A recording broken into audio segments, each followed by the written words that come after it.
Welcome back. I want to talk about a couple of events that contribute, they're factors in the transition from feudalism to the modern nation state, countries like you would recognize today.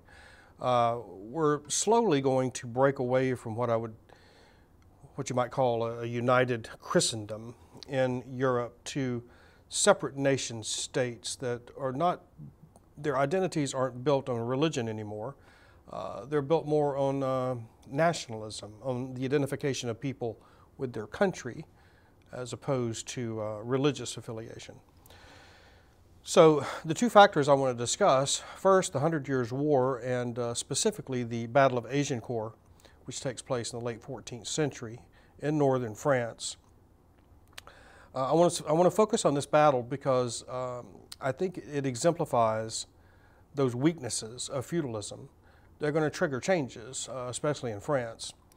The Battle of Agincourt is part of a feudal, ongoing feudal struggle between the kings of England and the kings of France.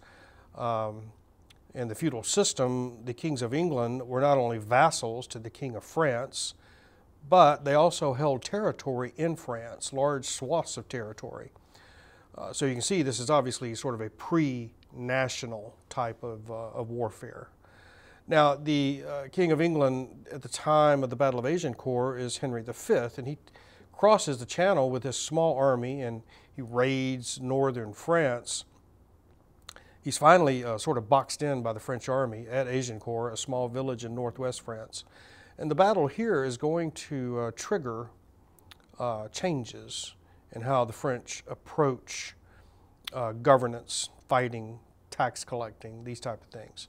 So at Agincourt, a small English army that is paid for, trained, and equipped by the English king is facing a much larger French army that is comprised of French noblemen on horseback in armor with their retinues of knights and vassals following them into battle. Of the two armies, the English army is obviously the cheaper to supply and to equip and to bring into battle. The French army is very expensive with all the armor and the horses and the noblemen. This is an expensive proposition to keep these forces on the battlefield. So you have a very inexpensive army facing a very luxurious army and the noblemen. And then you have, on the English side, you have the longbowmen. Now these English peasants trained to fire the longbow tend to balance out the battlefield. The arrows shot from these bows can penetrate the armor of the French knights and the armor of the horses upon which the French knights are riding. These longbowmen are going to demonstrate that the old feudal method of fighting with noblemen and their vassals and knights is most inefficient, because the longbowmen can cut them down in battle, and this is what will happen at Agincourt. Here you have and you can see the battle map that we supplied you. Here you have a valley with hills on both sides. The French noblemen line up on one side or one end of this valley.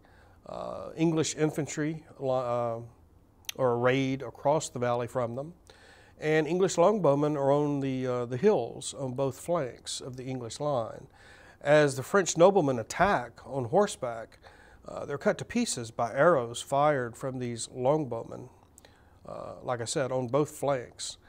The first line goes down, a second line of French noblemen attack, and now they're attacking through a battlefield full of wounded horses, wounded and dying Frenchmen.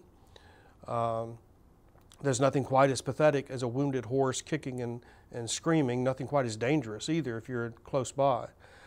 It had been raining earlier that week, so the field was already muddy, and now it's bloody and muddy and crawling with wounded men and horses. Again, the longbowmen cut down the English, or rather the French knights on horseback as they approach. After a few attempts in this fashion,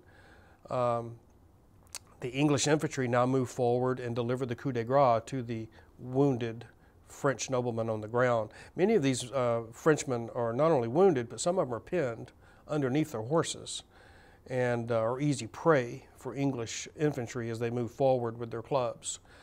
Now, what this battle demonstrates is the extreme inefficiency of fighting the old-fashioned way, the feudal way, with nobility, followed by their vassals and knights. This is going to increasingly put pressure on the French monarchy to devise new ways of fighting. Simultaneously with this, or running parallel to it, is the old role of the nobleman in collecting taxes for the French king. Again, the noblemen have a responsibility to collect the food and wine and olive oil, etc., and send it up the hierarchy in order to feed the society. The 100 Years' War will demonstrate both the roles of the nobleman in fighting and in governing the kingdom are not adequate, and changes will come. First, you'll have, instead of the nobility leading a feudal army, you'll have professional military officers who only answer to the king and who will recruit and train troops for the French army, not a nobleman's army, but the French king's army. It's going to become a national French army as opposed to